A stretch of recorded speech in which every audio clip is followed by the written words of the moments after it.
If you're on a mad dash to pay down your debt, maybe stop. Just don't. Because why?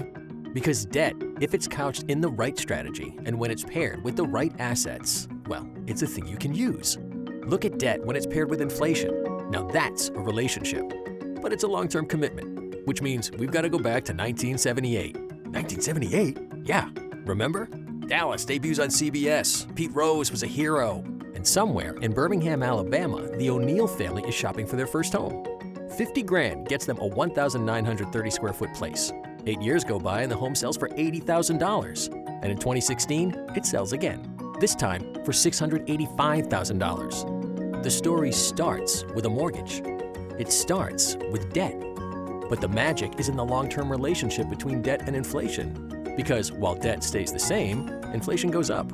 In 1978, $1 was worth almost 4 times its 2016 value. That means a $1,000 mortgage payment in 1978 is the equivalent of a $250 mortgage payment today. When you look at it in terms of purchasing power, inflation wipes out the cost of interest over time.